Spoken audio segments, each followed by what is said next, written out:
आवाज आ रही है मेरी?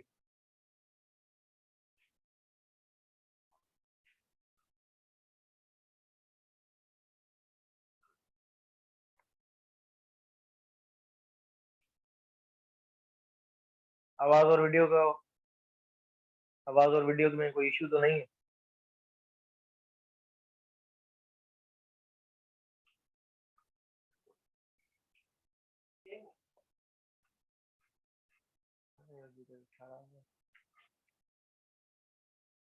अच्छा, कल एक सवाल मैंने आपको करवाया था। अ, उसमें जो है कॉन्सेप्ट में थोड़ी सी मिस्टेक हो गई थी। और इत्तेफाक की बात यह है कि मैं उस क्वेश्चन करवाने के बाद आपसे दूसरा आपको बता रहा था कि किसी भी जो है चीज को समझने का वे आपको बताओ। और क्या पता कोई चीज मुझसे बताने में मिस्टेक हो जाए। तो वही चीज जो बता रहा था वो उसी में बताने में मिस्टेक हो गई। तो अब देखें, कल मैंने आपसे एक सवाल पूछा था कि अगर एक स्प्रिंग में से हम करंट क्रॉस करें, ठीक है, तो इसकी समझने के लिए आपको स्प्रिंग को पहले मुझे क्लियर करने दें ये चीज। सपोज करें ये कोई आयरन कोर है जिसके अराउंड स्प्रिंग बाउंड है, ठीक है। ये इस तरह से आया, ये इसे नीचे, और फिर ये इस तरह से, फिर ये नीचे गया, फिर ये इस तरह से,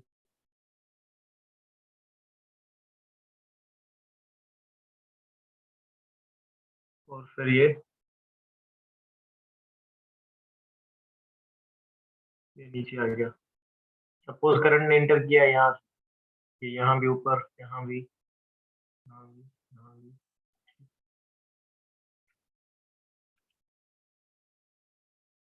अच्छा, जो डायग्राम मैंने कल बनाया था वो था ये वाला। अब गलती कहाँ पे हुई है हमसे वो बता रहा हूँ आपको। आवाज आ रही है सबको? आवाज आ रही है?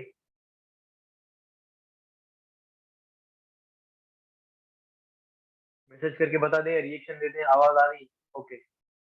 ओके। अच्छा देखें, कल मैं आपको बता रहा था कि स्प्रिंग में से करंट जो है वो क्रॉस किस तरह से करेगा, ठीक है। और वो बताने के बाद, क्योंकि आप तो खैर यानी कि स्क्रीनशॉट्स वगैरह पता नहीं मुझे देखते हो या नहीं देखते। आपकी जो रिकॉर्डिंग होती है वो रिकॉर्ड करने के बाद फिर उसे मुझे दोबारा से चेक करना पड़ता है कि कहीं पर कोई मिस्टेक तो नहीं हुई, या कोई रिकॉर्डिंग में या वॉइस में कोई इशू तो नहीं है। तो इस वजह से चेक वगैरह करनी पड़ती है। तो रात को जो है मैं देख रहा था तकरीबन, मेरे ख्याल से 1 या 2 बजे थे उस टाइम। तो ऐसे स्क्रीन शॉट्स में देख रहा था, तो फिर मैंने देखा कि उसमें करंट वाले में जो है ना, वो हमसे एक जगह पर मिस्टेक है। ऐसा मैंने कल आपको एक चीज समझाई थी कि करंट अगर सेम डायरेक्शन के अंदर होगा दो कंडक्टर्स में, तो वो क्या करेगा, वो करेगा अट्रैक्ट। अगर ऑपोजिट डायरेक्शन में होगा तो वो क्या करेगा, रिपेल। अच्छा, स्प्रिंग में के केस में पता है क्या होता है? ये स्प्रिंग का केस होता है इसी तरह से। यानी कि स्प्रिंग के केस में इसको समझने के दो तीन तरीके हैं। फिर वो मैंने देखे भी, तो और मुझे मजीद दो तीन चीजें और पता चली। एक चीज देखें, आपने क्या कहा था, स्प्रिंग में समय का क्या होगा, स्प्रिंग कॉम्प्रेस या इलोंगेट होगा। तो वहां पर हमने किया था इलोंगेट, लेकिन इलोंगेट नहीं होगा। पहले तो इसका सही आंसर क्या है? इसका सही आंसर है कंप्रेस। और जब कंप्रेस होगा तो क्या होगी, compress due to attraction. Attraction की वजह से ही कंप्रेस होगा। अब सवाल ये है कि होगा किस तरह से। पहले जो कल हमने गलती की है, मैं उसके हिसाब से आपको बता दूं कि कल हमने कहाँ पर गलती की। ये जो स्प्रिंग की वाइंडिंग्स या टर्न्स मैंने बनाए थे, ये जो स्प्रिंग के टर्न्स मैंने बनाए थे, इसमें अगर देखें कि ये एक टर्न है, ठीक है, यहाँ से लेकर ये दूसरा, यहाँ से लेकर ये तीसरा, यहाँ से लेकर ये चौथा, यहाँ से लेकर ये पांचवा। तो करंट अगर सर्कुलर फॉर्म में है तो इसे हमें सर्किल के अंदर ही देखना है, हर टर्न को इंडिविजुअली देखना है। ठीक है, ये बात समझ आ रही है? यानी कि स्प्रिंग के हर टर्न, जो सिंगल टर्न है, इंडिविजुअल टर्न है, उसको अलग अलग देखना है। और हर टर्न के अंदर करंट का डायरेक्शन सेम है। ये नीचे घूम कर आया, ठीक है, फिर ये ऊपर गया, फिर ये नीचे घूम कर आया, फिर ये ऊपर गया, फिर ये नीचे घूम कर आया, फिर ये ऊपर गया, फिर ये नीचे घूम कर आया। तो हर टर्न को इंडिविजुअली आप देखो, यहाँ पर करंट कौन सा है, यहाँ पर एक क्लॉकवाइज, यहाँ भी क्लॉकवाइज, यहाँ भी क्लॉकवाइज, यहाँ भी क्लॉकवाइज। अब देखें, हर जगह पर करंट का डायरेक्शन सेम है। तो यहाँ पर जो कंडक्टर आप सपोज करोगे वो ये पूरा करोगे, पूरा कंडक्टर आप सपोज करोगे, एक सपोज करो ये टर्न है इसका, यहाँ पर कौन सा है क्लॉकवाइज, यहाँ पर करंट कैसा बना क्लॉकवाइज। अच्छा ये दूसरी साइड भी कौन सा बना क्लॉकवाइज, इसको अलग करके लिख रहा हूँ समझाने के लिए, ठीक है। अब देखें, अब जब करंट सेम डायरेक्शन के अंदर होता है तो उनके दरमियान होती है अट्रैक्शन, सही है। अच्छा अब एक चीज, अब आप बोलोगे कि यहाँ पर जिस तरह से मैंने कल बताया था, कल गलती कहाँ पर हुई थी, मैंने बताया था यहाँ से करंट अपवर्ड, यहाँ से डाउनवर्ड, यहाँ से फिर अपवर्ड। तो ये वाला जो टर्न है ये पूरा देखेंगे आप, तो ये तो क्लॉकवाइज बन रहा है, फिर यहाँ से देखिए ये भी क्लॉकवाइज बन रहा है, फिर यहाँ से देखोगे, हर टर्न को इंडिविजुअली देखोगे तो हर टर्न में से क्या होगा, करंट सेम डायरेक्शन के अंदर फ्लो कर रहा है, यानी कि क्लॉकवाइज डायरेक्शन। अब ये वाला कॉन्सेप्ट लगाओ, जब करंट किसी कंडक्टर में फ्लो करेगा in the same direction, so the turns of the spring will shrink, और श्रिंक होगा, और किसकी वजह से होगा, अट्रैक्शन की वजह से। एक तो ये इसका एक एक कॉन्सेप्ट इसका ये वाली चीज क्लियर हुई अभी। दूसरी मैं चीज बताऊं कि जो है वो किस तरह से गलती होती है, मैंने बताया था ना कि इसके अंदर करंट के अंदर आप एक साइड से करंट को देखोगे तो क्लॉकवाइज नजर आएगा, दूसरी साइड से देखोगे तो एंटी क्लॉकवाइज नजर आएगा, तो इसमें छोटी छोटी गलतियों की वजह से गलतियां हो जाती है, ठीक है। ये वाली चीज समझ आई, जो कल हमने क्वेश्चन गलत किया था, मैं फिलहाल उसकी एक्सप्लेनेशन दे रहा हूँ, और उस वीडियो के नीचे भी मैंने लिख दिया है कि यहाँ पर इस टाइम स्टेम पर मेरे ख्याल से 1 आवर एंड 23 मिनट्स पर शायद कोई मिस्टेक थी, या 1 आवर 7 मिनट्स, इस इस पर कोई मिस्टेक थी, 23 मिनट्स या 7 मिनट्स, इस ये टाइम ड्यूरेशन थी जो रिकॉर्डिंग के अंदर। अच्छा दूसरी चीज क्या है, दूसरी चीज ये आपको कंफ्यूज कर रहा है ना, तो इसी वजह से जो डायग्राम गिवन होता है वो डायग्राम इस तरह से गिवन होता है कि उसमें बीच में एक आयरन सिलेंडर रख देते हैं, डायग्राम के अंदर क्या देते हैं आपको, एक आयरन सिलेंडर, आयरन कोर, ठीक है। फिर उसके अराउंड जो है एक स्प्रिंग बना देते हैं, फिर वो फिर ये करंट गया अपवर्ड, इस तरह से आया, फिर ये अपवर्ड, फिर यानी कि वाइंडिंग इस तरह से होगी,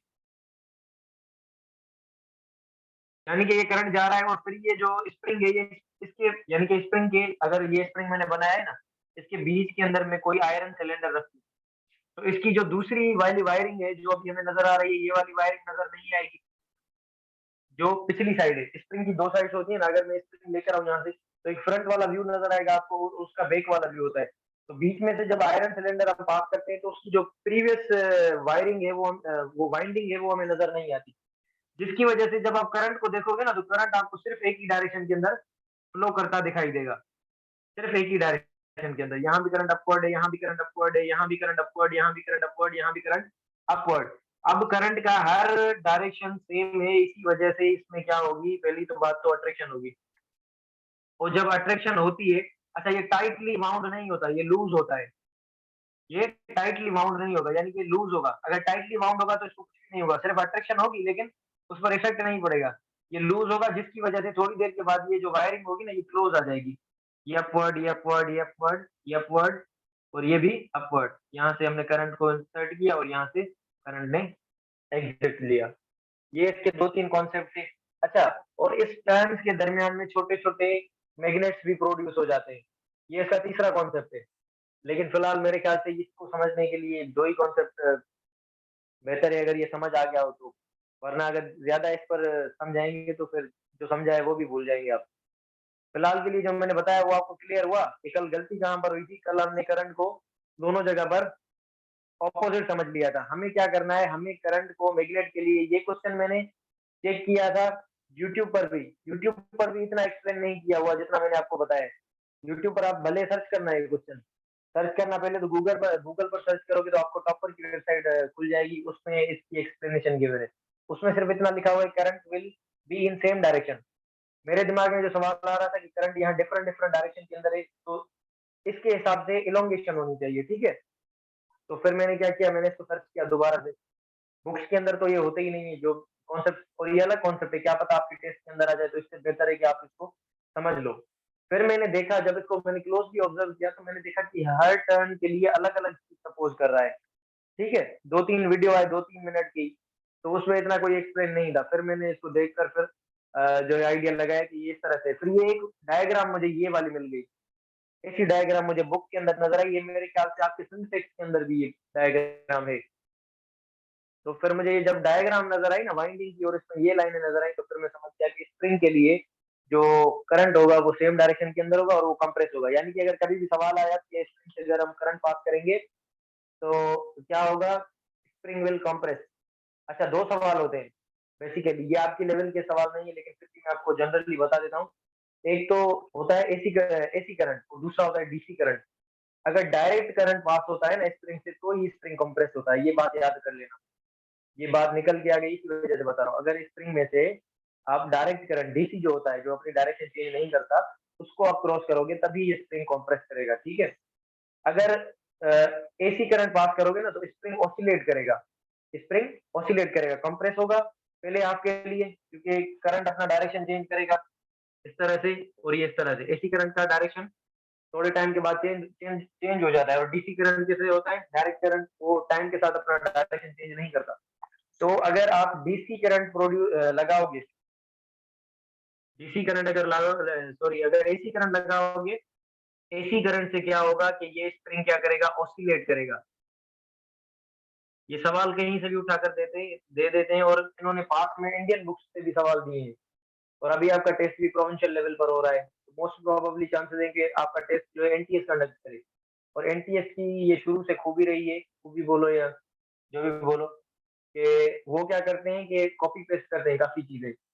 क्वेश्चंस निकालते हैं, कुछ क्वेश्चंस अच्छे भी होते हैं, बुक्स को भी फॉलो करते हैं, लेकिन कभी-कभी जब आउट चले जाते हैं ना तो ये देखते नहीं है, लिमिट अपनी नहीं रखते कि अपना टेक्स्ट बुक पर।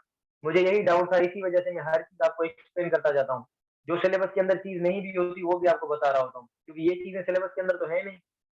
चार्ज पार्टिकल के अंदर फोर्स कौन-सा लगेगा, 3 टॉपिक है सिर्फ, मैग्नेटिक फ्लक्स, डेंसिटी और उसका यूनिट वगैरह। तो ये कल उससे पहले मैंने एक लेक्चर और कंडक्ट किया, सही है? अगर एसी करंट होगा तो ये क्या करेगा, ऑसिलेशन करेगा और अगर डायरेक्ट करंट करंट होगा, डीसी, तो फिर ये क्या होगा, ये कंप्रेस होगा। ये बात याद कर लेनी है अभी। यानी कि एक बात तो कन्फर्म हो गई कि करंट कौन-सा भी हो, करंट के होने के लिए कंडीशन कौन-सी भी हो, एसी हो या डीसी, स्प्रिंग एलोंगेट नहीं करना। मैंने भी गलती से बता दिया, अब गलती तो किसी से भी हो सकती है, after all we are human, ठीक है? और गलती तो अलग पढ़ने से भी होती है और वो फिज़िक्स का लेजेंड है इसमें तो फिर भी कुछ नहीं हो। आपके कॉन्सेप्ट्स के हिसाब से आपको बता रहा होता हूँ चीज़ें, ठीक है? तो आप ये चीज़ें याद कर लें कि अगर स्प्रिंग में से करंट गुज़ारेंगे तो क्या होगा, spring will shrink. I hope कि अभी क्लियर हो गया होगा। इससे रिलेटेड मैंने आपको 2 कॉन्सेप्ट बता दिए। पहले आपको फ्रंट वाली वायरिंग देखनी है, ठीक है? और उसके बैक साइड वाली वायरिंग में कि अपोज़िट करंट जा रहा होगा। अगर पीछे से देखेंगे तो भी सब डाउनवर्ड आ रहे होंगे, अगर सामने से अपवर्ड जा रहे हैं तो पीछे से डाउनवर्ड होंगे, ठीक है? क्लियर हुआ ये? अगर मुझे वैसे छोटी क्लियर? किसी को कोई डाउट? किसी को कोई कल के हिसाब से डाउट या किसी को लग रहा हो कि कल वाला सही था, आज वाला थोड़ा कॉम्प्लिकेटेड हो गया? पिक्चर घटी। अच्छा okay, okay. Picture cut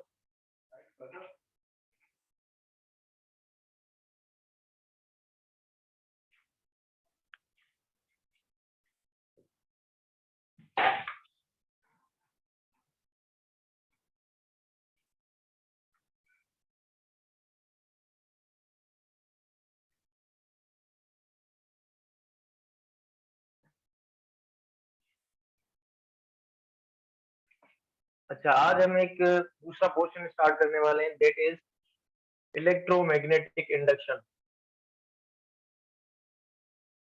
electromagnetic induction. अच्छा इलेक्ट्रोमैग्नेटिक इंडक्शन है क्या? हमने करंट के प्रॉपर्टीज में एक चीज पढ़ी थी कि current behaves as a magnet. Current behaves as a magnet. किस तरह से बिहेव करता है, एक मैग्नेट की तरह। अच्छा अगर किसी को कोई चीज समझ ना आ रही हो तो मैं बताऊं कि किस तरह से करंट जो है मैग्नेट की तरह बिहेव कर सकता है। फॉर एग्जाम्पल यहाँ पर मैंने एक वायरिंग रखी इस तरह से, इसको मैंने करंट दिया पॉजिटिव, इसको नेगेटिव। यहाँ पर मैंने एक दूसरी वायरिंग रखी, इसको मैंने लिया पॉजिटिव, यहाँ पर नेगेटिव। सही है? अच्छा, अब करंट इसमें किस तरह से फ्लो करेगा? इसमें करंट फ्लो करेगा किस डायरेक्शन के अंदर? क्लॉकवाइज, पॉजिटिव से निकलेगा और नेगेटिव की तरफ जाएगा। इसके अंदर किस तरह से फ्लो करेगा? यहाँ पर उल्टा रखें, यहाँ रखें नेगेटिव, यहाँ रखें पॉजिटिव। तो इसमें पॉजिटिव से निकलेगा और नेगेटिव की तरफ जाएगा। तो मैंने आपको कल बताई थी एक चीज कि जब करंट एंटी क्लॉकवाइज डायरेक्शन के अंदर हो, तो आपका थंब पॉइंट करेगा आपके नोज की तरफ। तो यानी कि ये फेस कौन सा बनेगा? ये बनेगा नॉर्थ। यानी कि करंट के आने से एक मैग्नेटिक का पोल आ गया यहाँ पर, और दूसरा ये कौन सा बनेगा? ये बनेगा साउथ। और यहाँ इन दोनों के दरमियान में फील्ड स्टेब्लिश हो जाएगी नॉर्थ टू साउथ। अच्छा, एक और जो है वो मैंने प्रॉपर्टी मेरे जहन में आई थी, मैंने सोचा कि आपको बता दूं। जो इलेक्ट्रिक फील्ड लाइंस होती हैं, याद कर लें, वो कभी भी लूप्स के अंदर नहीं होती। Electric field lines never exist in the form of loops, but magnetic field lines loops के फॉर्म में एग्जिस्ट कर सकती हैं। ठीक है, ये चीज आपने याद करनी है। इलेक्ट्रिक फील्ड लाइंस लूप्स के अंदर क्यों नहीं होती? क्योंकि अगर लूप बनेगा तो वो एक ही पॉइंट पर दो लाइनें आ जाएंगी। ठीक है, अगर यहाँ से मैं काउंट करूं, ये डिस्टेंस अगर आर है, तो यहाँ पर इस पर इलेक्ट्रिक फोर्स कितना होगा? ये भी, यहाँ पर भी इलेक्ट्रिक फोर्स इतना, और यहाँ पर इलेक्ट्रिक फोर्स सपोज करें यहाँ पर डायरेक्शन कोई एक आ रहा है, ये वाला डायरेक्शन, और दूसरा ये बी वाला। जैसे मैंने बताया था कि ये एक दूसरे को क्रॉस भी नहीं करती, क्योंकि अगर इन दोनों पॉइंट पर देखोगे तो एक साइड पर इसका डायरेक्शन एक ही तरफ है, दूसरी साइड पर इसका डायरेक्शन बी की तरफ है। तो आपने ये चीज याद कर लेनी है कि magnetic field line can exist in the form of loop, but electric field line never exist in the form of loops. ठीक है, अब देखें ये करंट क्या बन गया? करंट एज अ मैग्नेट बन गया, एज अ मैग्नेट जो अपनी प्रॉपर्टीज दिखा रहा है। अभी हमने जो पढ़ना है इसके अंदर इलेक्ट्रोमैग्नेटिक इंडक्शन में, वो हमें इस तरह से पढ़ना है कि करंट की वजह से, अभी हमें मैग्नेट की वजह से करंट प्रोड्यूस करना है। मैग्नेटिक प्रॉपर्टीज ये मैं बता रहा हूँ कि किस तरह से होगा। मैग्नेट की मदद से हमें करंट प्रोड्यूस करना है। करंट की वजह से तो मैग्नेट प्रॉपर्टीज आ रही, ये करंट हमने फ्लो करवाया, साउथ बन गया, ये नॉर्थ बन गया, फील्ड भी आ गई, ये तो मैग्नेट बन गया। ठीक है, अच्छा, जब आप किसी चीज में से करंट क्रॉस करते हो और उसके अंदर पोल्स बन जाते हैं छोटे छोटे, उसके अंदर जब फील्ड स्टेब्लिश हो जाती है, जैसे कि मैं अगर आपको बात बताऊं कि जिस तरह से हमने स्प्रिंग में से करंट क्रॉस किया ना, स्प्रिंग में से हमने करंट क्रॉस किया, ये यहाँ से गया और इस साइड से बाहर आया। अगर आप यहाँ से ऑब्जर्व करोगे, अगर यहाँ से आप ऑब्जर्व करोगे इस साइड से, तो यहाँ पर एक करंट कौन सा है? Clockwise direction, clockwise direction. और क्लॉकवाइज अगर डायरेक्शन है तो यहाँ पर करंट का फेस कौन सा बनेगा? ये बनेगा साउथ। ठीक है, ये बात क्लियर हुई। और अगर मैं इस साइड से इसको देखूंगा ना करंट को, कल मैंने उस दिन, जिस दिन पहले ही मैंने पढ़ाया था, तो मैंने आपको कहा था कि करंट को, ये अगर आपके घर के अंदर जो क्लॉक है, इसको अगर, या ट्रांसपेरेंट कोई चीज है, उसके अगर देखोगे ना, एक साइड अगर क्लॉकवाइज मूव कर रही है या एंटी क्लॉकवाइज, उसको नीचे से देखोगे ना तो उल्टा हो जाएगा। अगर ये इस साइड से हमें क्लॉकवाइज नजर आ रहा है ना, तो अगर मैं उस साइड से जाकर देखूंगा यहाँ से, तो ये मुझे एंटी क्लॉकवाइज नजर आएगा। तो इस साइड पर जो करंट की डायरेक्शन बनेगी वो क्या बनेगी? W AC anti clockwise. ठीक है, और एंटी क्लॉकवाइज के लिए अपना पोल कौन सा बनता है? ये बनेगा नॉर्थ पोल। और जब ये नॉर्थ पोल बनेगा तो फील्ड हमें पता है कि कहां से कहां होती है, नॉर्थ से साउथ। तो ये इसमें से फील्ड क्रॉस करेगी, फील्ड लाइन कौन सी? Magnetic field. अच्छा, जब ये छोटा सा मैग्नेट बन गया, अब देखें ये एक छोटा सा मैग्नेट बन गया, इसके करीब कोई चीज लाओगे तो ऐसे ही बिहेव करेगा जैसे बाहर मैग्नेट होता है। इसको जब आप देखोगे, ऑब्जर्व करोगे, तो ये बाहर मैग्नेट की तरह बन गया है, एक साइड से नॉर्थ, दूसरी साइड से साउथ। और ये एक स्ट्रेट लाइन के अंदर एक कंडक्टर की तरह, सॉरी मैग्नेट की तरह, बार मैग्नेट की तरह। तो इसको आप बोलोगे फेंटम बार मैग्नेट। ये आपके पंजाब टेक्स्ट बुक के अंदर ये लाइन लिखी हुई है, इसी वजह से मैंने बताई, फेंटम बार मैग्नेट, यानी कि एक छोटा सा बार मैग्नेट।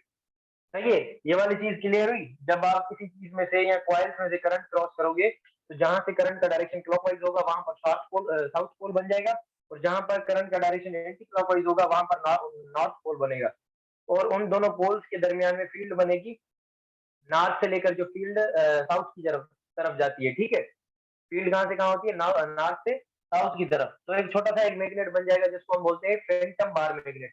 ठीक है, ये वाली चीज क्लियर हुई, क्लियर हुई ये चीज? ओके। अब देखें इलेक्ट्रोमैग्नेटिक इंडक्शन में क्या है कि फ्लक्स के चेंज होने की वजह से जब हम किसी कंडक्टर में से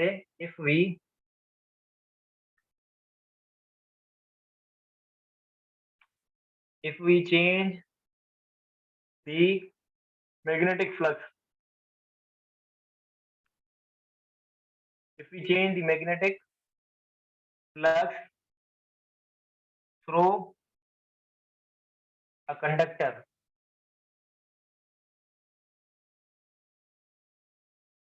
current and EMF are induced in the coil.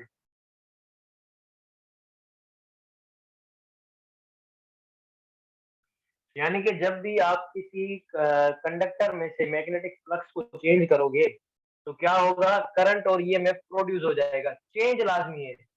Magnetic we change the magnetic flux, हाँ मैग्नेटिक फ्लक्स याद कर लें कि मैग्नेटिक फील्ड का होना लाजमी नहीं है, चेंज का होना लाजमी है। फॉर एग्जांपल अगर मैंने इस डायरेक्शन के अंदर अगर मैग्नेटिक फील्ड है मेरे पास, मैग्नेटिक फील्ड का डायरेक्शन क्या है, इनवर्ड, सही है, मैग्नेटिक फील्ड का डायरेक्शन है क्या, इनवर्ड। अगर मैंने एक कंडक्टर लिया और मैंने इसको यहाँ पर रख दिया, इसको मैंने यहाँ पर रख दिया और इसको मैंने किसी चीज के साथ करके, अगर फॉर एग्जांपल यहाँ पर मैंने इसको गैल्वेनोमीटर के साथ अटैच कर दिया, गैल्वेनोमीटर है, इसमें से अगर करंट गुजरेगा या इसके अंदर करंट बनेगा तो ये डिफ्लेक्शन शो करेगा, ये थोड़ा नीडल जो है इसकी डिफ्लेक्ट करेगी। अब ये यहाँ पर रखी हुई है, इसके रखने से कुछ भी करंट प्रोड्यूस नहीं होगा, भले ही मैग्नेटिक फील्ड लाइंस इसमें से क्रॉस कर रही हो। करंट जो बनेगा वो चेंज ऑफ मैग्नेटिक फ्लक्स से बनेगा। किससे बनेगा, चेंज ऑफ मैग्नेटिक फ्लक्स, यानी कि किसी कंडक्टर में से टाइम के हिसाब से थोड़ा टाइम गुजरने के बाद मैग्नेटिक फील्ड चेंज कितनी हो रही है। यहाँ पर देखें ये अंदर ही पड़ा है, इससे पहले जो लाइनें निकल रही है वही बाद में निकल रही है। तो इसको समझने के लिए आप इस तरह से सपोज करें कि अगर हमारे पास एक मैग्नेट है, ये एक छोटा सा बार मैग्नेट है, नॉर्थ और ये साउथ, इसमें से फील्ड लाइंस निकल रही हैं, ये फील्ड लाइंस इसमें से निकल रही हैं। इसके सामने में अगर ये मैं इसको रेस्ट में रखता हूँ, इसको मैंने क्या रखा, रेस्ट के अंदर, एक मैं क्वाइल लेकर आया, अभी मैं क्वाइल को मूव करवा रहा हूँ, इसको मैं पहले थोड़ा आगे लेके गया तो इसमें से कुछ थोड़ी देर के बाद मैग्नेटिक फील्ड लाइंस क्रॉस करेंगी, फिर मैं इसको पीछे लेके आया, तो जब इसको मैं आगे लेके जाऊंगा और पीछे लेके जाऊंगा तो इसके अंदर फ्लक्स जो है, इसके अंदर क्वाइल के अंदर flux flux linked with coil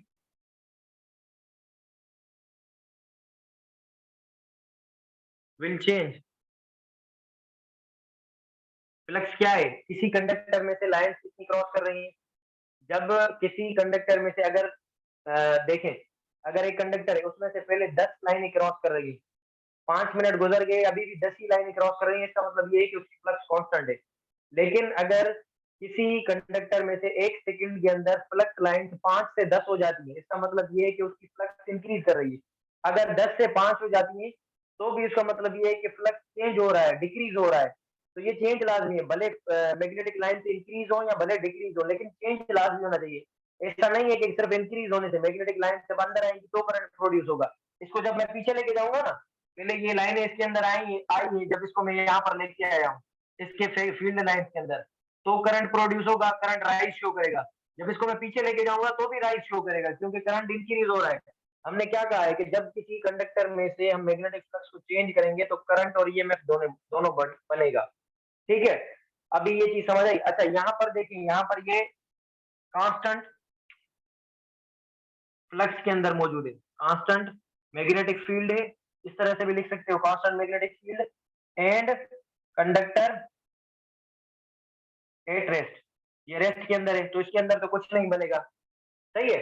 तो इसको प्रोड्यूस करने के दो तरीके हैं। मैंने आपको बताया कि आप मैग्नेट को रेस्ट के अंदर रखो और कॉइल को इसके अक्रॉस मूव करवाओ, तो भी इसके अंदर क्या होगा, फ्लक्स बढ़ेगा या कम होगा, हमें मतलब है चेंज से, फ्लक्स हमें चेंज करना है। लाइनें अंदर जा रही हो, यहाँ जो है अंदर अंदर इंक्रीज हो रही हो लाइनें, जो इसकी है अपना मैग्नेटिक फील्ड की, या कम हो रही हो, इन दोनों की वजह से क्या होगा, करंट प्रोड्यूस होगा और ईएमएफ प्रोड्यूस होगा, जिसे हम कहते हैं इलेक्ट्रोमैग्नेटिक इंडक्शन। और दूसरा तरीका क्या है, ये है एक हमारा तरीका। दूसरा क्या है कि हम इस कॉइल को कांस्टेंट रखें, ये कॉइल यहीं पर पड़ी रहे, यानी कि कॉइल रेस्ट के अंदर हो, कॉइल क्या हो, रेस्ट के अंदर। अच्छा, अभी हमें मैग्नेट को यहाँ पर इसके करीब लेकर आएंगे। ये मैंने रखा नॉर्थ या साउथ, इससे फील्ड लाइंस निकल रही हैं, सही है। अब इसको जब मैं मैग्नेट को इसके करीब लेकर आऊंगा, ये मैंने मैग्नेट को यहाँ पर रखा, नॉर्थ साउथ, तो ये क्या होगा, ये लाइन इसमें से ज्यादा क्रॉस करेंगी, तो चेंज ऑफ फ्लक्स क्या होगा, चेंज ऑफ फ्लक्स 5 m वो ज्यादा होगा, चेंज इंक्रीज हुई है क्योंकि मैग्नेटिक फील्ड लाइन जो है वो अंदर इसके कॉइल की इंक्रीज हुई। अब जब मैं इसको पीछे लेके जाऊंगा तो ये डिक्रीज होंगी, यानी कि फ्लक्स क्या हुआ, फ्लक्स कम हुआ, ओवरऑल क्या हुआ, फ्लक्स चेंज। तो फ्लक्स के चेंज होने से दोबारा क्या होगा, करंट प्रोड्यूस होगा। अच्छा, एक चीज और देखें, अगर मैं इस मैग्नेट को इसे करीब लाऊं, थोड़ी देर के लिए करंट प्रोड्यूस होगा, और अगर इसको मैग्नेट को मैंने यहाँ पर रख दिया ना स्टेशनरी, अभी ये भी रेस्ट पर है, ये भी रेस्ट में है, अगर दोनों चीजें चेंज नहीं कर रही, तो जो लाइन इसमें से पहले क्रॉस कर रही वही लाइन इसके यानी कि कुछ टाइम के बाद क्रॉस करेगी, ठीक है। तो इसका मतलब ये रहेगा कि इसके अंदर फ्लक्स कांस्टेंट रहेगा, फ्लक्स कांस्टेंट होने से कोई करंट प्रोड्यूस नहीं होगा। ये चीज क्लियर हुई, ये दो बातें मैंने आपको अलग अलग तरीके से बताई, ये समझ आई आपको, क्लियर हुआ सबको, ओके, बाकी बच्चों को ओके। अच्छा, यहाँ पर हमने क्या किया, एक कंडीशन रखी, उसमें हमने कॉइल को मूव करवाया और मैग्नेट को रेस्ट में रखा। अभी दूसरी कंडीशन क्या, मैंने सपोज की कि मैग्नेट को मूव करवाया और कॉइल को अंदर रेस्ट में रखा, तो कॉइल से मैग्नेटिक फ्लक्स इंक्रीज करेगी। मैंने आपको कहा है कि ये चीज आपने याद करनी है, कौन सी चीज, कि अगर मैग्नेटिक फील्ड लाइंस भले ही डिक्रीज कर रही हो तो भी ईएमएफ या करंट इंड्यूस होगा, ये आपने याद कर लेनी है चीज। ऐसा नहीं है कि सिर्फ और सिर्फ फील्ड लाइंस बढ़ेंगी तो ही करंट प्रोड्यूस होगा, इस तरह से नहीं होगा। फील्ड लाइंस भले इंक्रीज हो या डिक्रीज हो, इंक्रीज या डिक्रीज को आप चेंज बोलते हो, भले इंक्रीज हो रही हो डिक्रीज हो रही हो, हमें मतलब है चेंज से। फिर चेंज यानी कि अगर बढ़ रही है तो भी चेंज है, और कम हो रही है तो भी चेंज है। अगर मैं आपसे पूछूं कि स्कूल के अंदर बच्चे कितने हैं, आप बोलोगे पांच, पांच बच्चे हैं, ठीक है। अगर पांच बच्चे हैं, आधे घंटे के बाद मैंने पूछा कि पांच, अभी कितने बच्चे हैं, तो पांच, तो चेंज कितना है, जीरो। पांच, अगर एक घंटे के बाद 10 बच्चे हो गए, तो भी मैं पूछूंगा चेंज कितने हुए बच्चे, या चेंज बच्चे हैं, तो आप बोलोगे कि पांच और आ गए। थोड़ी देर के अगर बात पूछूं मैं कि पांच चले गए, तो भी बच्चे क्या हुए, चेंज हुए। तो फ्लक्स को आपने इस तरह से देखना है, चेंज देखनी है, भले वो इंक्रीज हो रही हो फील्ड लाइन या कंडक्टर में से डिक्रीज हो रही हो, लेकिन अगर चेंज होगी तो ही फ्लक्स प्रोड्यूस होगा। ये चीज क्लियर रखें अपने माइंड में, क्लियर हुई ये बात, समझ आई।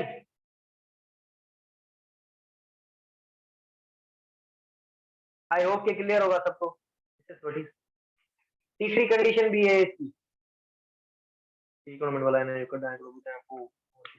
अच्छा, तीसरी कंडीशन क्या है कि इनको मैं मैग्नेट को, ये नॉर्थ ये साउथ और ये कंडक्टर, इन दोनों को रेस्ट में रखूं। अब मैंने क्या किया है, इन दोनों को रेस्ट के अंदर रखा है।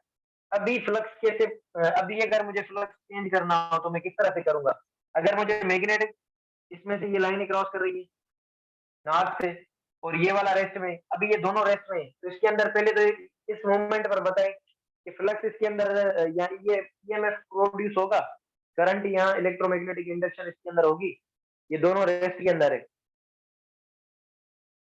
ईएमएफ या करंट इसमें से प्रोड्यूस होगा, यहाँ पर मैंने एक मैग्नेट रखा है वो भी रेस्ट में है, और उसके साथ साथ ये जो कॉइल रखी है वो भी रेस्ट में है।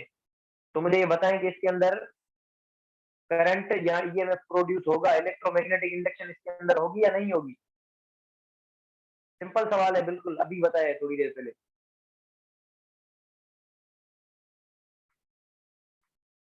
बताएं, आवाज आ रही है?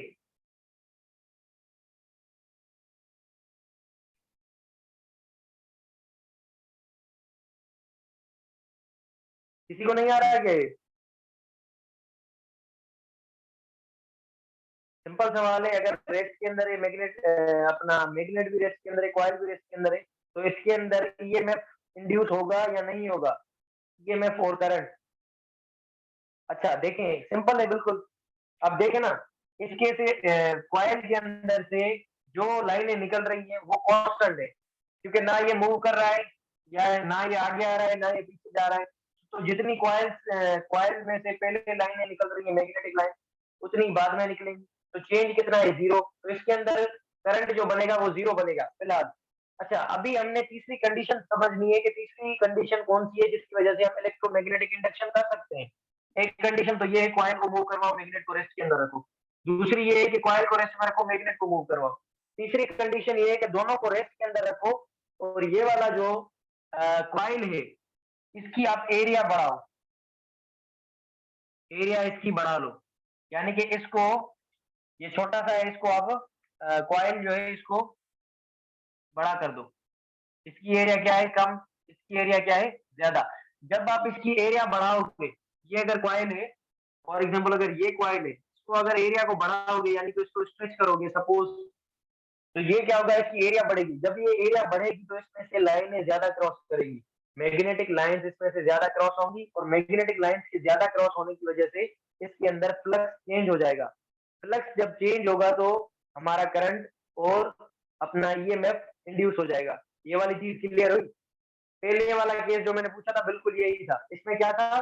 मैग्नेटिक फील्ड कांस्टेंट थी और कंडक्टर भी रेस्ट में था, तो इसके अंदर नो ईएमएफ। और अगर मैग्नेट भी रेस्ट में रखूं, कॉइल उसके पास आकर मैं छोड़ दूं, कुछ ना करूं, बोलूं कि दोनों रेस्ट में है, तो ईएमएफ जीरो, करंट करंट भी जीरो। ये चीज क्लियर हुई? ठीक है। ये इलेक्ट्रोमैग्नेटिक इंडक्शन के वेज हैं तीनों। तीनों ये तरीके हैं जिस तरह से आप इलेक्ट्रोमैग्नेटिक इंडक्शन कर सकते हो, यानी कि करंट और। हाँ जी बताएं।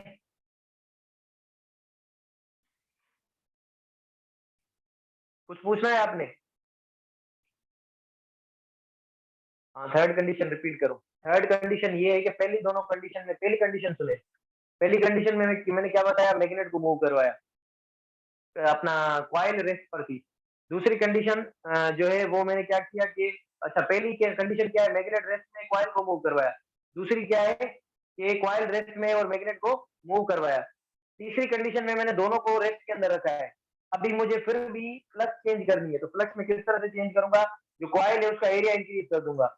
जब उसका कॉइल का एरिया इंक्रीज कर दूंगा तो इसकी वजह से क्या होगा कि उसमें से जो लाइनें निकल रही हैं, अगर मैंने एरिया को बढ़ा दिया तो वो लाइनें क्या करेंगी? ज्यादा क्रॉस करेंगी, यानी कि फ्लक्स इंक्रीज होगा, यानी कि चेंज हुआ।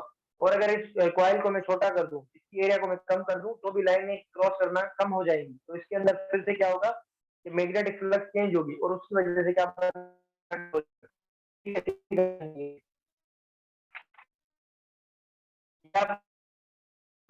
डायग्राम्स बनाए हैं ना, ये बिल्कुल वही लिखे हुए हैं, और बिल्कुल सिंपल है, इतना कोई मुश्किल वाली बात है ही नहीं।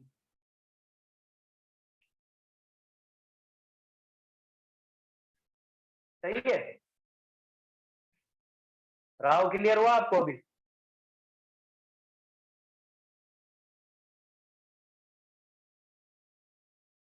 राव थर्ड पॉइंट समझ आई आपको, या दोबारा मैं रिपीट करूं?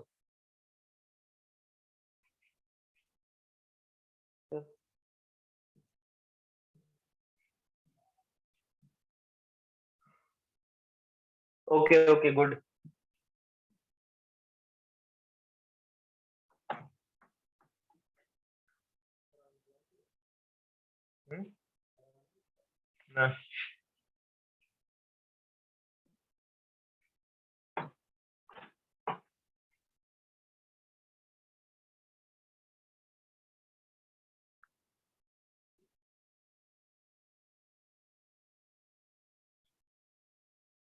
इसका ये वाला पोर्शन जो है ना इलेक्ट्रोमैग्नेटिक इंडक्शन की, थोड़ा सा मतलब ट्रिकी है, तो इसको जो मैं पहले शुरू से ही आपको बता रहा हूँ कि ये चैप्टर थोड़ा इसमें कॉन्सेप्ट इस तरह से, क्योंकि थोड़ी सी भी चेंज करने से जो है ना वो आंसर गलत आ सकता है, आप गलती कर सकते हो, जिस तरह से कल हमने स्प्रिंग वाले केस के अंदर किया। तो वैसे ऐसे सवाल तो आएंगे नहीं, लेकिन क्या पता आ जाए। लेकिन फिर भी आ सकते हैं, क्योंकि जब मैं पढ़ता था तो एक टीचर ने मुझे अपना एक चीज बताई थी, तो वो मैंने टेक्स्ट बुक के ऊपर जिस तरह से कोई चीज नोट करते हैं ना, तो मैंने नोट कर ली थी।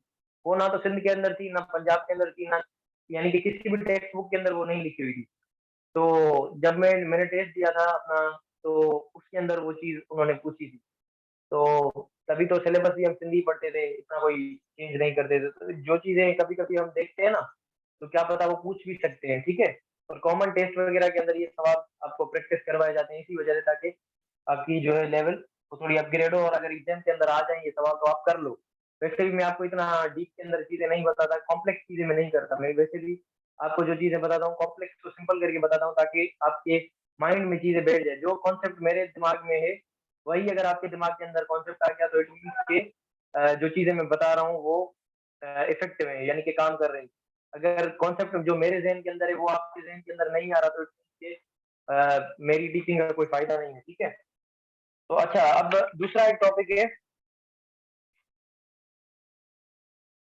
अच्छा, मैंने अभी थोड़ी देर पहले बताया कि अगर देखें फील्ड अंदर की तरफ है ना, ये अगर केस इस तरह से भी हो सकता है। फील्ड इसमें मैंने बनाई है अंदर की तरफ, electric field into the board. अब देखें, अगर मैं इसको जो सर्कुलर कॉइल थी ये वाली, इसको मैं इसे लेटा के रखूं अंदर, ये बिल्कुल स्टेशनरी पड़ी हुई है इसके अंदर, ये इस तरह से, सही है। और यहाँ से मैं इसको किसी को चीज के साथ सपोर्ट देकर इसको घुमाऊं, यानी कि ये इस तरह से इसको मूव करवाऊं। तो जब कोई चीज सर्कुलर फॉर्म में होती है और घूमती है, तो उसकी वेलोसिटी क्या होती है? ओमेगा। ओमेगा, ओमेगा के साथ ये घूमेगी। अब जब ये ओमेगा के साथ घूमेगी तो ये सीधी होगी, फिर ये इस तरह से होगी, फिर ये यानी कि ये अपना चेंज होती जाएगी। पहले ये क्या होगी? इस तरह से। तो ये हर एंगल बनाएगी।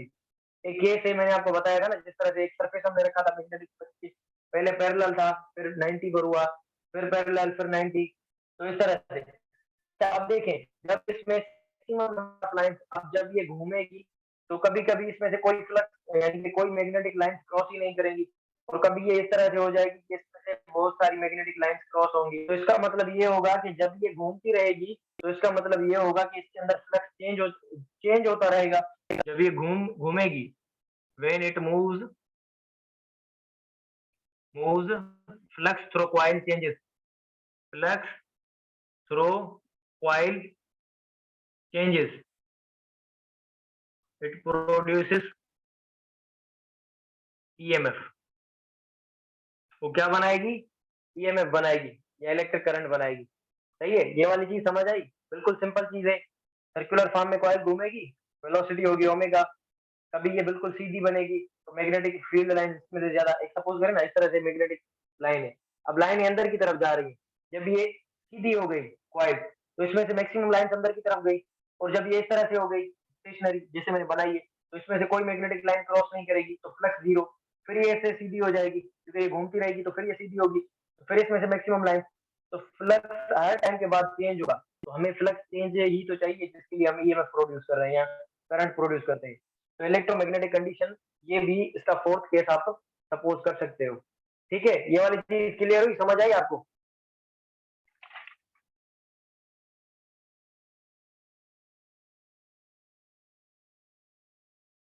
क्लियर हुआ सबको?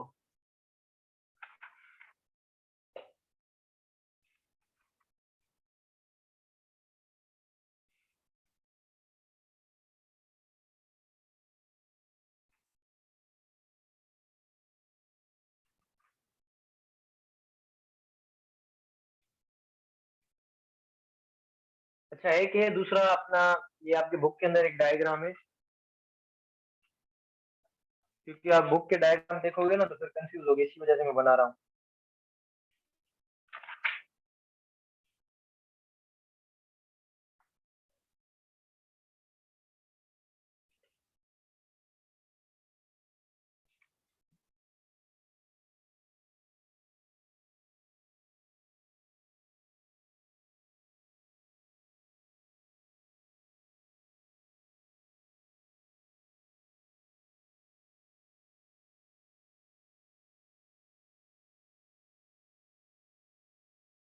यहाँ पर मैग्नेटिक फील्ड जो है सपोज करते हैं कि इनवर्ड है,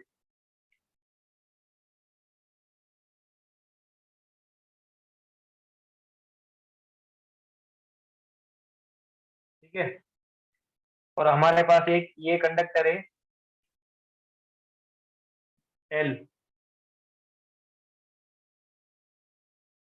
जिसको हम मूव करवा रहे हैं, यानी कि इसको मूव करवा रहे हैं हम विथ वेलोसिटी v। तो मैंने आपको एक चीज बताई थी कि जब हम किसी कंडक्टर को मूव करवाते हैं किसी जो है वो फील्ड में से, तो उस पर मैग्नेटिक फोर्स लगता है, और कंडक्टर पर जो फोर्स लगता है वो कौन सा होता है? BIL B I L sine of theta, conductor पर। और जो चार्ज पर लगता है वो कौन सा होता है? Q V B sine of theta. अगर इसका मैक्सिमम लेंगे तो वो कितना आएगा? B I L. इसमें बी क्या थी? बी हमारी थी मैग्नेटिक फील्ड, आई हमारा था करंट, बी हमारी क्या थी? फील्ड, आई हमारा था क्या?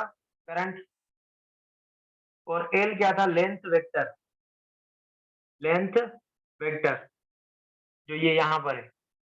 अच्छा, अब एक चीज के इसके अंदर जब मैं इस फील्ड को मूव करवाऊंगा तो इसके अंदर कुछ चीजें होंगी कंडक्टर के अंदर।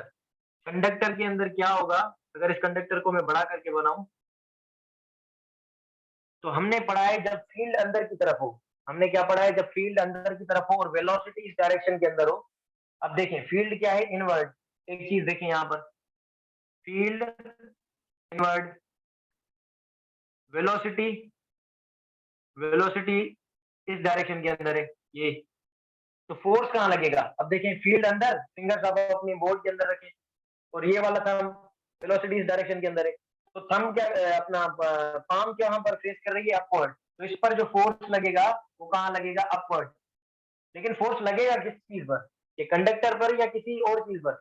अब जब हम इसको माइक्रोस्कोपिकली देखे, माइक्रोस्कोपिकली जब आप इसको देखोगे, तो कंडक्टर के अंदर मैंने आपको बताया था कि पॉजिटिव चार्जेस भी होती हैं और नेगेटिव चार्जेस भी होती हैं। तो हमें हमने जो रूल्स पढ़े थे सारे किसके लिए थे? वो किसके लिए थे? वो थे पॉजिटिव चार्ज के हिसाब से रूल्स बने हुए थे, सही है। पॉजिटिव चार्जेस के हिसाब से हमने रूल्स पढ़े थे। तो यहाँ पर इस कंडक्टर के अंदर जो भी पॉजिटिव चार्ज होगी, फॉर एग्जाम्पल यहाँ पर पॉजिटिव है, यहाँ पर पॉजिटिव है, यहाँ पॉजिटिव, इसके बीच में नेगेटिव, नेगेटिव, नेगेटिव, और ये पॉजिटिव, ये नेगेटिव, ये पॉजिटिव, ठीक है। तो ये नेगेटिव चार्जेस पॉजिटिव चार्ज के बीच में फंसी हुई है, और ये पॉजिटिव चार्ज बीच में नेगेटिव चार्ज के अंदर फंसी हुई है। जब इन पर फोर्स लगेगा, तो ये वाले जो पॉजिटिव चार्जेस हैं, फोर्स किस पर लगेगा? For positive. तो ये सारी पॉजिटिव चार्ज एक साइड पर हो जाएंगी। जिस तरह से बच्चे होते हैं ना घर में, जब बच्चे घर के अंदर कोई बड़ा नहीं होता तो बच्चे क्या करते हैं? कोई कहीं पर बैठा होता है, कोई कहीं पर कोई कोई चीज कर रहा होता है, कोई गेम खेल रहा होता है। जब बड़ा आता है तो बड़ा जब आता है तो फोर्स होता है, तो सारे बच्चे एक साइड पे हो जाते हैं, यानी कि वो अपना सेट हो जाते हैं। तो इस तरह से जब ये पॉजिटिव चार्ज होगी, इस पर अपवर्ड फोर्स लगेगा, तो ये सारी जो चार्जेस है पॉजिटिव, वो कहाँ चली जाएंगी? ऊपर की तरफ। ये आपने चीज समझ ली है? ये कौन सी आपको बताऊं ताकि ये क्लियर हो चीजें। तो ये सारी पॉजिटिव चार्जेस पॉजिटिव ये यहाँ पर एक्यूमुलेट हो जाएंगी। पॉजिटिव की चार्जेस कहाँ बन गई? ऊपर। अच्छा, अगर पॉजिटिव चार्ज पर फोर्स अपवर्ड है तो नेगेटिव पर कहाँ होगा? डाउनवर्ड। तो ये नेगेटिव चार्जेस कहाँ हो गई? डाउनवर्ड। अच्छा, यहाँ पर अब फील्ड स्टेब्लिश होगी करंट के अंदर, इसके अंदर कंडक्टर के अंदर। फील्ड के कहां से कहां होती है? From positive to negative. तो इस कंडक्टर के अंदर अपनी एक फील्ड बन जाएगी, इसके अंदर कोई और ही कहानी चल रही होगी। तो अब जब किसी चीज के अंदर यहाँ पर फील्ड बनेगी, तो अगर इसको हम चेक करेंगे, तो यहाँ पर कोई ना कोई हमें इलेक्ट्रोमोटिव फोर्स या ईएमएफ बोलो या वोल्टेज बोलो, उसका कोई ना कोई वैल्यू मिलेगा। अब ये किस वजह से जो है इसके अंदर जो है अपना ईएमएफ प्रोड्यूस हुआ है? ये इसको चार्जेस को मूव करवाने की, ये अपना कंडक्टर को इस फील्ड के अंदर जब हमने मूव करवाया है वेलोसिटी आफ्टर वेलोसिटी वी, तो इसके अंदर जो है ये फील्ड बनी और उसके बाद ये ईएमएफ इंड्यूस हुआ। जो ईएमएफ आपको इस फील्ड के अंदर किसी कंडक्टर को मूव करवाने से बने, तो उस ईएमएफ का नाम होता है मोशनल ईएमएफ। मोशनल ईएमएफ, सही है। यानी कि जब आप किसी कंडक्टर में से फ्लक्स को चेंज करवाओगे, यहाँ पर भी फ्लक्स चेंज हुई है किसी कंडक्टर में से, यहाँ पर जो पहले लाइन क्रॉस कर रही थी, ये जब मूव करेगा तो ये कम या ज़्यादा होंगी, ठीक है? अगर फ़ील्ड यूनिफ़ॉर्म नहीं है, नॉन यूनिफ़ॉर्म है तो, सही है? तो उसकी वजह से क्या होगा, पॉज़िटिव चार्जेस पर फ़ोर्स लगेगा, सारी चार्जेस एक साइड पर चली जाएँगी, नेगेटिव चार्जेस दूसरी साइड पर आ जाएँगी। अब उस पॉज़िटिव और नेगेटिव की वजह से क्या होगा कि फ़ील्ड एस्टेब्लिश होगी, कोई ना कोई पोटेंशियल होगा, तो जो पोटेंशियल कंडक्टर को फ़ील्ड के अंदर मूव करवाने से आया, उसे हम बोलते हैं कि ये क्या है, मोशनल ईएमएफ। अच्छा, और इसके लिए आप ये भी बोल सकते हो, इसके लिए आप ये चीज़ भी बोल सकते हो कि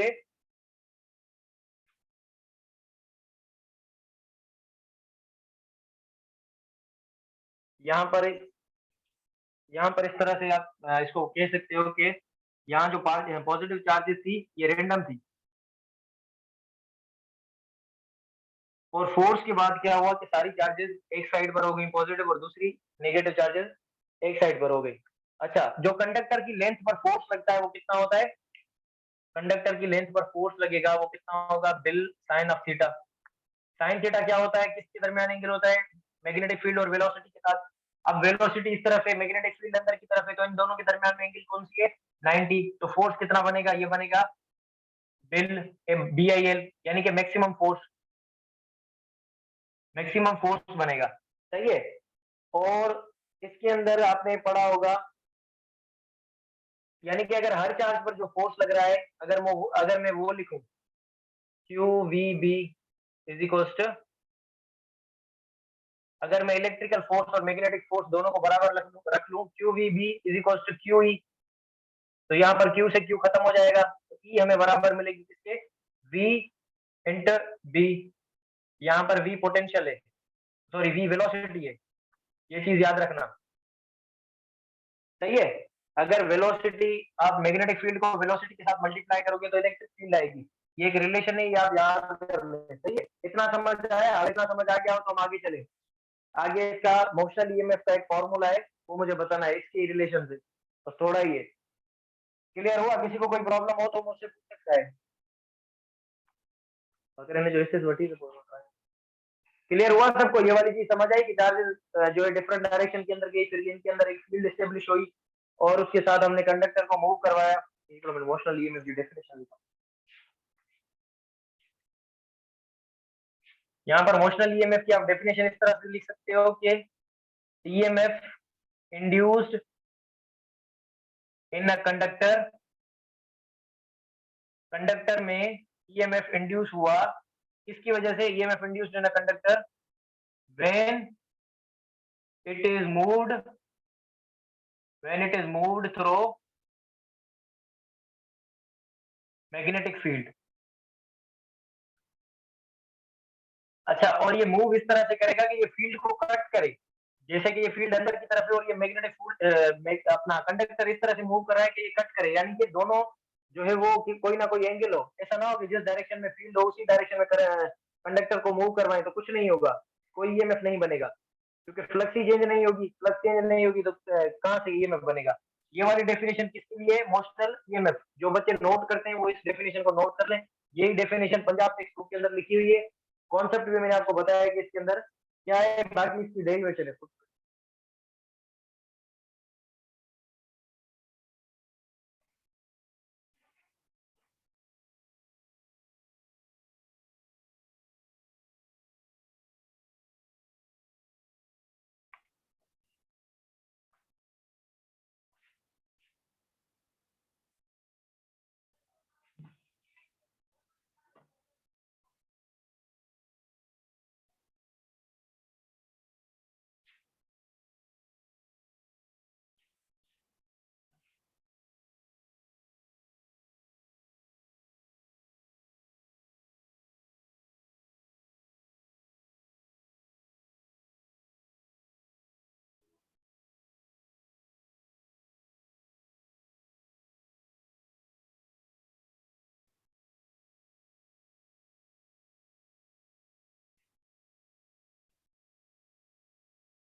सही है, ये वाला इसका डेरिवेशन है।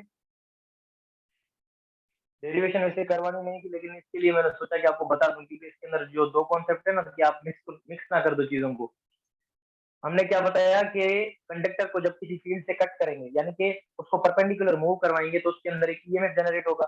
अभी हमें उस ईएमएफ का वैल्यू निकालना है। इस कंडक्टर को सबसे पहले देखेंगे फोर्स कितना लगेगा। फोर्स इस पर लगेगा बिल साइन थीटा, और ये 90 डिग्री पर है, तो इस पर जो फोर्स लगेगा वो बिल लगेगा, क्योंकि साइन 91 के बराबर होगा। इस जगह पर आप 1 रखोगे तो 1 इसके साथ मल्टीप्लाई होगा और BIL बनेगा। ठीक है, ये फोर्स बनेगा। अब देखें, इलेक्ट्रिकल फोर्स और मैग्नेटिक फोर्स अगर मैं फॉर एग्जाम्पल थोड़ी देर के लिए सपोज करूंगी इक्वल है, तो ये चार्ज चार्ज में से कैंसिल हो जाएगी। ये वाली चार्ज और ये वाली चार्ज कैंसिल हो जाएंगे आपस में, तो इलेक्ट्रिक फील्ड किसके बराबर मिला? V into D J. यहाँ पर V वेलोसिटी है। सही है। हमें निकालनी कौन सी ये चीज? हमें निकालनी है ईएमएफ। ईएमएफ या पोटेंशियल, हमें ये निकालना है। तो ये इलेक्ट्रिक फील्ड का एक दूसरा फार्मूला था पोटेंशियल ग्रेडियंट वाला, कि जब इसको आप डिस्प्लेसमेंट के साथ, डिस्प्लेसमेंट भी बेसिकली क्या है, एक लेंथ ही है। मैंने आपको बताया था, जब डिस्प्लेसमेंट को अपना पोटेंशियल को किसी चीज के साथ या डिस्प्लेसमेंट के साथ आप डिवाइड करोगे, तो इसको पोटेंशियल ग्रेडियंट बोलेंगे। किसी भी चीज को आप लेंथ के साथ या डिस्प्लेसमेंट के साथ डिवाइड करते हो तो उसे ग्रेडियंट कहा जाता है। सही है। तो यहाँ पर ये फॉर्मूला था minus delta V upon L. तो यहाँ से अगर डेल्टा वी निकालें तो कितना होगा? E into L. ये एल इस साइड डिवाइड कर रहा है, यहाँ जाकर मल्टीप्लाई करेगा, तो ई इंटू एल बनेगा। ई वाली वैल्यू वी बी, ये जो हमने यहाँ से निकाली है, ये वाली वैल्यू यहाँ पर आप पुट करें, तो ये कितनी बनेगी? V B into L. E की जगह आप रखोगे V B. V B V velocity है यहाँ पर। वी कौन सी है? We velocity. और बी कितनी है? Magnetic field.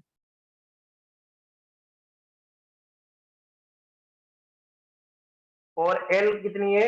एल जो है, एल क्या है? एल हमारी है कंडक्टर, कंडक्टर की length, conductor length vector.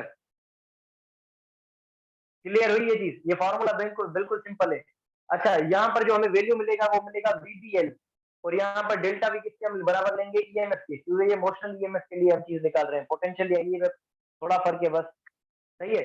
VBL maximum value. Maximum यहाँ पर क्यों लिखा है मैंने? क्योंकि यहाँ पर 90 डिग्री वाली कंडीशन है। जब ये कोई एंगल पर होगा तो ये क्या बन जाएगा? VBL sine of theta. I hope कि समझ आ गया होगा। बिल्कुल सिंपल चीज है, और डेरिवेशन इसलिए मैंने करवाई है ताकि आपको ये दो तीन कॉन्सेप्ट इसके अंदर मिक्स है, ताकि ये चीज समझ आए आपको। क्लियर हुआ? समझ आया? फॉर्मूला की डेरिवेशन है। फॉर्मूला मोशनल ईएमएफ का क्या है? VBL sine theta. अगर आपसे सवाल पूछे कि मैक्सिमम ईएमएफ कब प्रोड्यूस होगा, मैक्सिमम ईएमएफ प्रोड्यूस होता है 90 डिग्री पर। कब कब यानी कि ये मोशनल ईएमएफ अगर आप चाहते हो, बढ़ाना चाहते हो, तो आपको क्या करना पड़ेगा? वेलोसिटी को बढ़ाना पड़ेगा।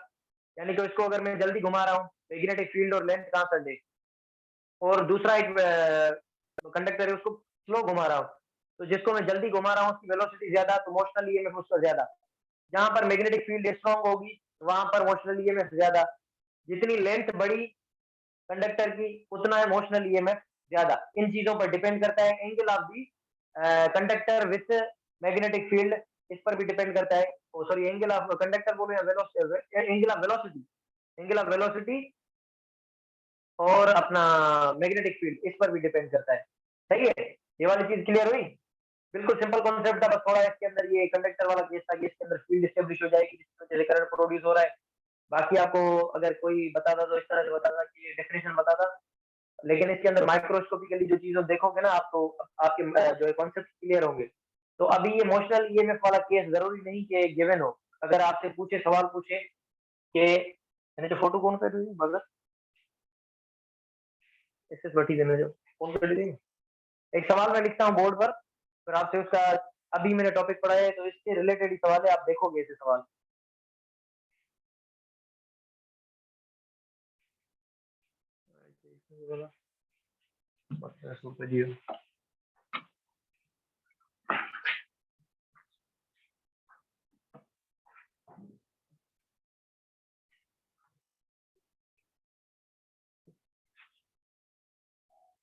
अगर ये मैं फील्ड यहाँ से बाहर की तरफ बनाऊं,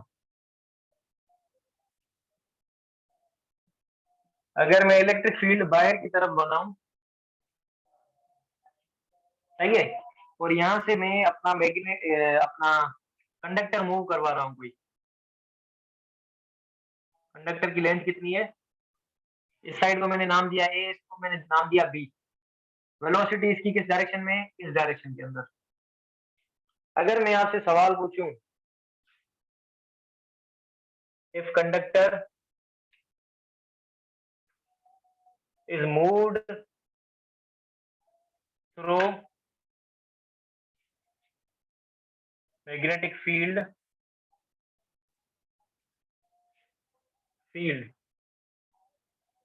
is given, जिस तरह से डायग्राम गिवन है, अगर इसी तरह से कंडक्टर को हम मूव करवाते हैं मैग्नेटिक फील्ड के अंदर, what will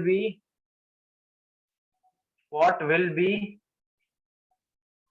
direction of electric field inside conductor? Conductor के अंदर फील्ड कौन सी किस डायरेक्शन में होगी?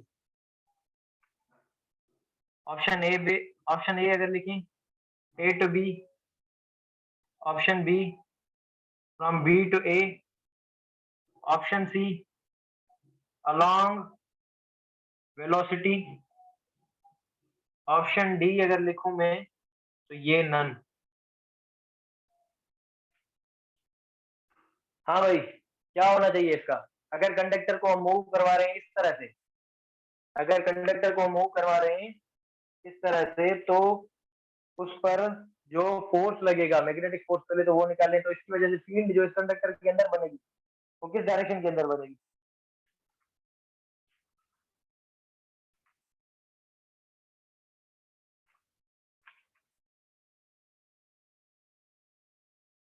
तो इसकी भी यार बुक खड़ी नहीं,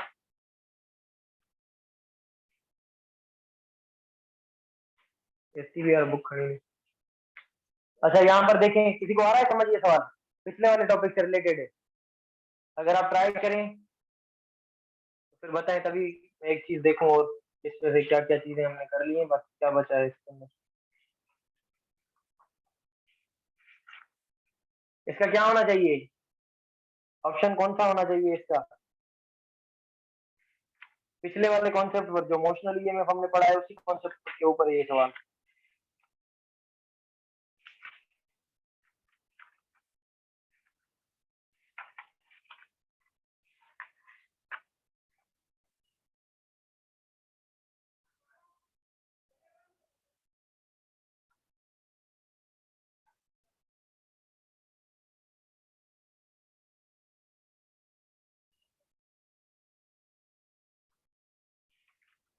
किसी को आ रहा है समझ क्या मैं कर रहा हूँ?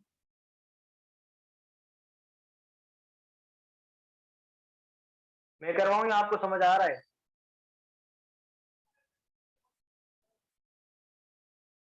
अच्छा चलो देखें, सिंपल है, बिल्कुल सिंपल है, कोई मसला मसले वाली बात है ही नहीं। अब देखें, अब हमें फील्ड के डायरेक्शन में आपको अपनी फिंगर को फील्ड की तरफ फील्ड बाहर की तरफ, वेलोसिटी की डायरेक्शन यहाँ फील्ड बाहर। तो फोर्स जो पॉजिटिव चार्ज पर लगेगा वो कहाँ लगेगा? डाउनवर्ड। पहले पॉजिटिव और नेगेटिव बनाओ, फिर फील्ड जो होगी वो पॉजिटिव से लेकर नेगेटिव की तरफ बढ़ेगी। अब पॉजिटिव चार्ज पर फोर्स कहाँ लगा? पॉजिटिव चार्ज पर फोर्स कहाँ लगा? डाउनवर्ड। तो ये इसके अंदर से पॉजिटिव चार्ज निकलकर यहाँ पर जमा होना शुरू हो जाएंगी, और यहाँ पर ये नेगेटिव चार्जेस। फील्ड कहाँ होती है? फ्रॉम नेगेटिव से, सॉरी पॉजिटिव से नेगेटिव। तो ये वाला एंड कौन सा है? बी। ये वाला कौन सा है? ए। तो इलेक्ट्रिक फील्ड कहाँ से कहाँ होगी? बी से ए की तरफ। हाँ हाँ, बी बी, बिल्कुल सिंपल था।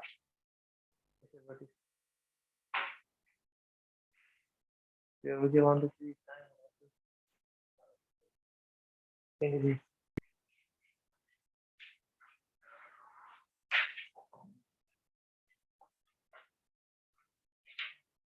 सिंपल सिंपल सवाल है, कॉन्सेप्ट बस करते जाओ, बाकी हो जाएंगे। अगर ये वाले सवाल कर लोगे ना तो मेरे ख्याल से इतना कोई मुश्किल पूछेंगे नहीं, अगर आ भी गए, क्योंकि मैं आपको बहुत ही ज्यादा, मैंने आपको एक्स्ट्रा चीजें बताई है काफी। अच्छा, और एक चीज मैंने आपको ये भी बताई कि मिलिकॉन ऑयल ड्रॉप एक्सपेरिमेंट से जो है वो मिलिकॉन ऑयल ड्रॉप एक्सपेरिमेंट से आपने निकाली थी charge of electron, charge to mass ratio, ये मिलिकॉन ऑयल ड्रॉप एक्सपेरिमेंट से हुआ है। तो ये भी आप पॉइंट याद कर लें, ये मैंने लिखवाई भी थी बोर्ड पर। सही है।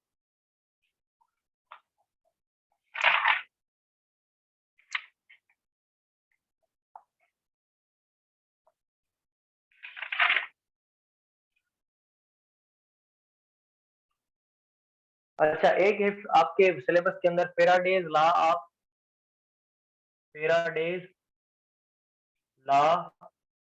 ऑफ इलेक्ट्रोमैग्नेटिक इंडक्शन, इसके अंदर जो भी चीजें हैं वो हम पढ़ चुके हैं पहले। इंडक्शन,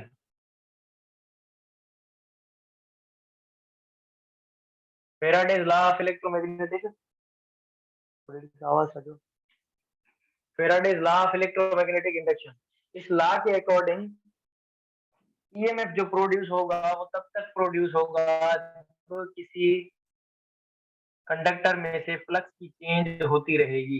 ये इसका फॉर्म है, यही क्या है, ईएमएफ। और ईएमएफ कौन सा, इंड्यूस्ड, जो प्रोड्यूस हुआ है, इंड्यूस्ड ईएमएफ। अच्छा, एन किसके लिए, एन कॉइल के लिए, for N number of turn, number of turn, N number of turn. किसी कॉइल में अगर टर्न नंबर ऑफ टर्न ज्यादा है तो उसमें ईएमएफ ज्यादा प्रोड्यूस होगा। और ये डेल्टा फाई, ये फाई किसकी सिंबल है, ये मैग्नेटिक फ्लक्स की, मैग्नेटिक फ्लक्स, और ये टाइम। तो डेल्टा फ्लक्स अपॉन टी, इसको आप क्या बोलोगे, rate of change of magnetic flux, या इसको टाइम रेट भी कभी कभी बोलते हैं कुछ। टाइम रेट बोलो, rate of change of magnetic flux बोलो, एक ही बात है, कोई मसला नहीं है। समझने वाली जो चीज है वो समझो। यानी कि ईएमएफ तब प्रोड्यूस होगा जब flux through the coil change होगी, उसमें ज्यादा होगा जिसमें नंबर ऑफ टर्न्स ज्यादा होंगे। यहाँ से इस फॉर्मूले को आप बढ़ा करके भी लिख सकते हो, एन फाई की जगह आप रखोगे बी इंटू ए अपॉन टी। यहाँ से देखें, अगर मैग्नेटिक फील्ड स्ट्रॉन्ग है, अगर बी स्ट्रॉन्ग है, हमारी मैग्नेटिक फील्ड अगर स्ट्रॉन्ग है तो ईएमएफ क्या होगा, ज्यादा होगा। और अगर एरिया को आप बढ़ाओगे, जो पहले हमने कैसे अपना डिस्कस किए, एरिया को मैंने चेंज किया था, इंक्रीज किया था, एरिया को अगर आप इंक्रीज करोगे तो क्या होगा, ईएमएफ इंक्रीज होगा। एट दी एंड हमें ईएमएफ प्रोड्यूस करना है। और मैंने आपको बताया था कि ये लाजमी नहीं है कि जो मैग्नेटिक फ्लक्स है वो इंक्रीज करे, मैग्नेटिक फ्लक्स इंक्रीज करे या डिक्रीज करे। Condition is the magnetic flux should be changing. When the magnetic flux associated with a coil or conductor is changing, it will produce induced EMF or current. ये current या EMF बनाएगी अगर ये बशर्ता change हो रही है तो। सही है, ये वाली चीज क्लियर हुई।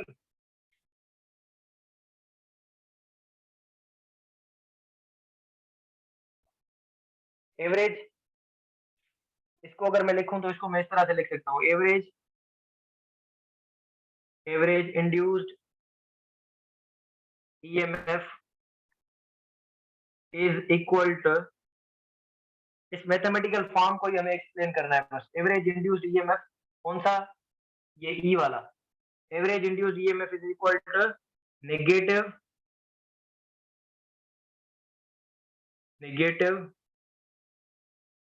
rate of change of negative rate of change of magnetic flux, negative rate of change of magnetic flux। अगर अच्छा, ये नेगेटिव किसके लिए, ये किसी के दिमाग में अगर सवाल है तो ये नेगेटिव किसके लिए, तो याद करें कि हमेशा जो ईएमएफ प्रोड्यूस होता है ना वो अपनी चेंज की अपोजिशन करता है। ये लेंज लॉ में हम डिस्कस करेंगे जब मैं लेंज लॉ आपको बताऊंगा। लेंज लॉ के लिए फिलहाल आप ये समझे कि ये नेगेटिव जो है वो डायरेक्शन के लिए, इंड्यूस्ड ईएमएफ हमेशा अपोजिशन करता है जो उसको प्रोड्यूस कर रहा होता है। फॉर एग्जांपल, अगर मैं किसी कंडक्टर में से फ्लक्स को इंक्रीज कर रहा हूँ ना, तो जो इंड्यूस्ड ईएमएफ बनेगा, इंड्यूस्ड करंट बनेगा, वो इस तरह से बनेगा कि वो जो चेंज है उसको रेजिस्ट करेगा। अब ये किस तरह से होता है ये मैं लेंज लॉ में आपको बताऊंगा। ये बस इतना याद करने की ये नेगेटिव डायरेक्शन के लिए है, और ये हम डिस्कस किस में करेंगे, ये लेंज लॉ में डिस्कस करेंगे। सही है। इससे रिलेटेड कुछ कॉन्सेप्चुअल चीजें अगर मेरे दिमाग में आ रही है, मैं बुक बार बार देख रहा हूँ कि अगर कोई चीज मिस तो नहीं हो रही, तो इसके लिए मैं आपको बता दूं। बाकी फिर लेंज लॉ थोड़ा वो डिफिकल्ट है, तो वो हम कल डिस्कस करेंगे। बाकी ये वाली इंड्यूस्ड ईएमएफ और Faraday's law of electromagnetic induction आपको समझ आया। Faraday's law of electromagnetic induction यानी कि किसी कॉइल में से फ्लक्स को चेंज करो। फ्लक्स को चेंज करने के कुछ तरीके हैं, वो कौन कौन से हैं, जो मैंने पहले आपको 3 बताए, वो आप कर सकते हो। उसमें देखो आप बस फ्लक्स चेंज करनी है, मैग्नेटिक फील्ड को इंक्रीज या डिक्रीज करो फिर भी चेंज होगा, एरिया को चेंज करो। सही है।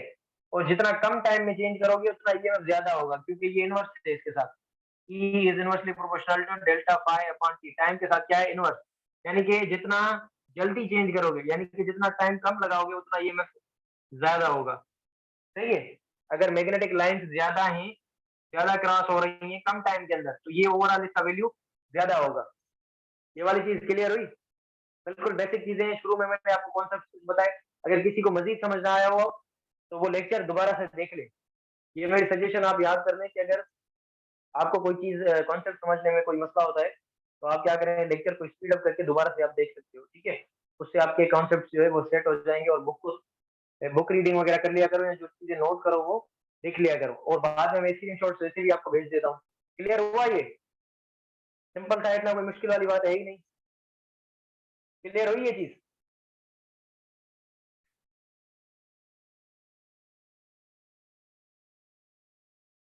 क्लियर हुआ? ओके।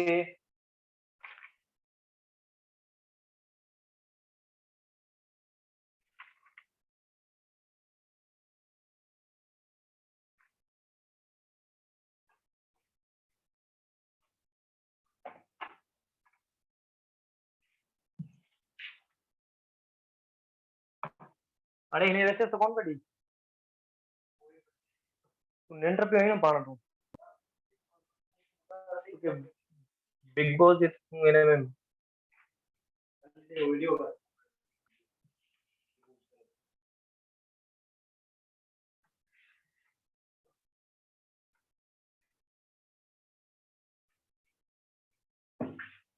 अच्छा, लेंथ लॉ का थोड़ा कॉन्सेप्ट देखें।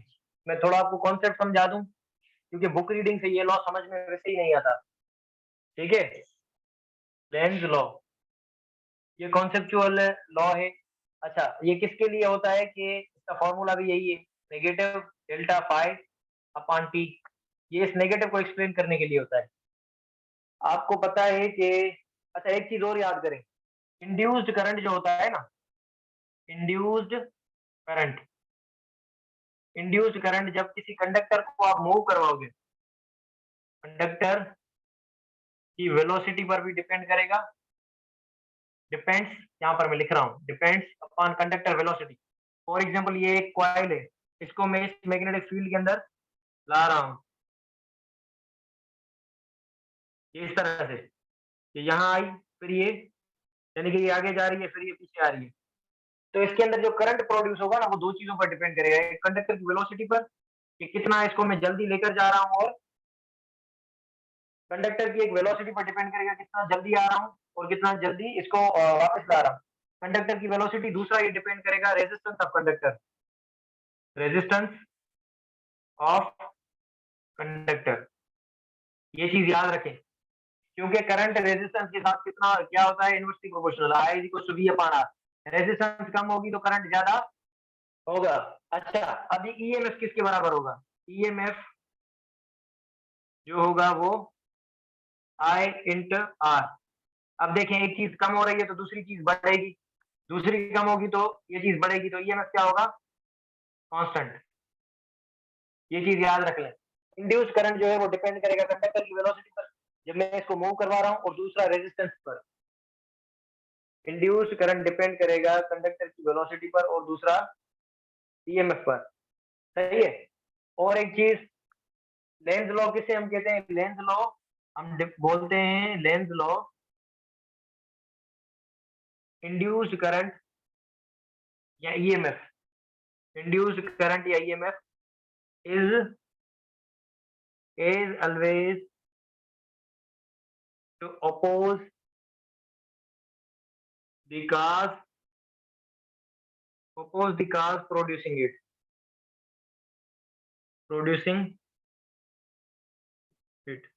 यानी कि इंड्यूस करंट का डायरेक्शन इस तरह से होगा कि जो चीज उसको बना रही है वो उसी को खत्म करना चाहेगा।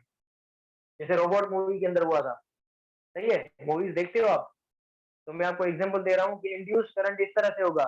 Induce current is as always to oppose the cause producing it. जो कार जिसकी वजह से इंड्यूस करंट बना, अब वो चाहेगा कि वो कार को मिटा दे जिसकी वजह से वो प्रोड्यूस हुआ है। अच्छा, ये किस तरह से, ये एग्जांपल यहाँ पर देखें। अगर मैं एक कंडक्ट ये अपना मैग्नेट को नॉर्थ और साउथ, ये इसकी फील्ड लाइंस बाहर की तरफ, इसको मैं एक कॉइल के करीब लेकर आऊं। अगर मैं इस कॉइल को इसके करीब लेकर आऊंगा तो इसके अंदर करंट बनेगा। अब डायरेक्शन इसका करंट का कौन सा होगा ये बाद में हम देखते हैं। पहले एक चीज समझे, कॉन्सेप्चुअल स्टेप वाइज चले। पहला स्टेप, मैं इसको इसके मैग्नेट कंडक्टर के करीब लेकर गया, मैग्नेटिक लाइंस ने इसके अंदर से क्रॉस किया, मैग्नेटिक लाइंस इसके अंदर से क्रॉस की, यानी कि मैग्नेटिक फील्ड का डायरेक्शन कहाँ है, इस डायरेक्शन में। तो हमें करंट का अगर वैल्यू फाइंड करना हो तो करंट किस डायरेक्शन में होगा। अब मैग्नेटिक फील्ड इस डायरेक्शन के अंदर है, तो ये मैं यहाँ पर सपोज करके ग्रिप रूल लगाऊंगा, ये इस डायरेक्शन में मैग्नेटिक फील्ड और करंट सर्कुलर कॉइल है तो ये इस तरह से घूमेगा। तो इसमें करंट किस तरह से प्रोड्यूस होगा, करंट इसके अंदर होगा produce clockwise, current clockwise produce होगा। अब देखें, जब ये करंट क्लॉकवाइज प्रोड्यूस होगा ना इस कॉइल के अंदर, तो ये कॉइल बन जाएगी साउथ, और ये साउथ बनेगी। नॉर्थ और साउथ एक दूसरे को क्या करते हैं, अट्रैक्ट। अब इस चेंज को खत्म करना है इसमें, तो ये अट्रैक्ट करेगा तो और चेंज बढ़ेगी और करंट बढ़ेगा। तो इसको इसको अगर हटाना है तो ये क्या करेगा, इसके अंदर जो करंट लाएगा वो होगा एंटी क्लॉकवाइज, और एंटी क्लॉकवाइज करंट लाने से ये भी बनेगा नॉर्थ। तो ये वाली लाइनें जो अंदर से इसको क्रॉस कर रही होंगी, ये अपने अंदर भी नॉर्थ लाएगा ताकि ये रिपेल हो जाए, और ये जो चेंज इसके अंदर लाने वाला सबब है वो खत्म हो जाए, और ये अपना कांस्टेंट रहे। ये वाली चीज क्लियर हुई, समझ आई? थोड़ा सा कॉम्प्लिकेटेड है ये ला, थोड़ा सा। चलो अगर समझ आ गई है तो माशाल्लाह होशियार बच्चे हो, मुझे तो बहुत टाइम लगा था। अब एक चीज और देखें, अगर मैं इस तरह से सपोज करूं, हाँ जो इससे बड़ी बड़ी योग, अगर इसको सपोज करें कि अगर मैं यहाँ पर एक दूसरी कॉइल बनाऊं,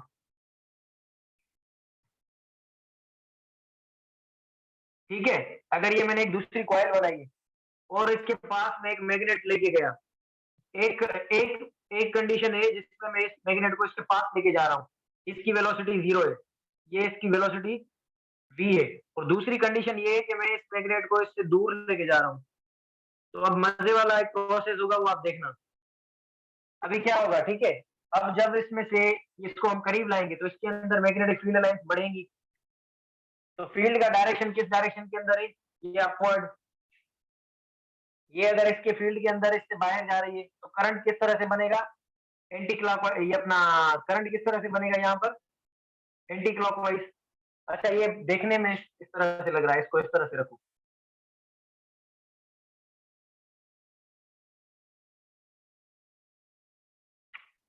ये फील्ड लाइन से इसके अंदर से गई, मैग्नेटिक फील्ड का डायरेक्शन ये अपवर्ड, सही है।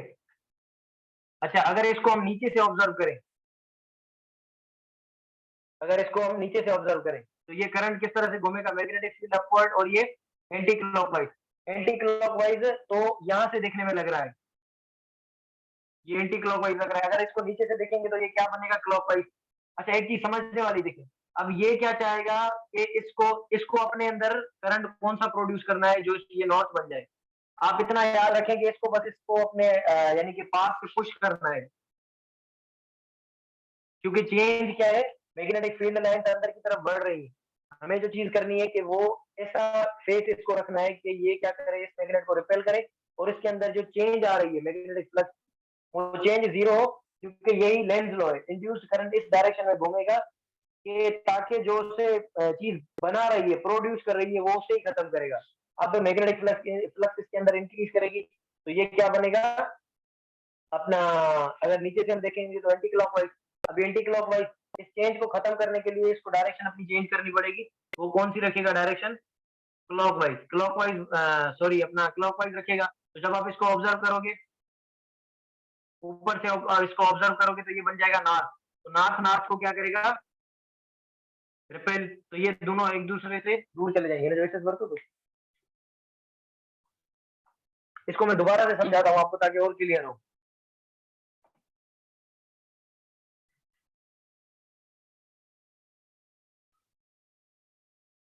पहले वाला जो डायग्राम था मैंने बताया, इस तरह से ही समझाता हूँ। ये नॉर्थ, ये साउथ, ये हमारी अपना कंडक्टर कॉइल, सही है। बस ये वाला गौर से समझें, उसके बाद खत्म करते हैं।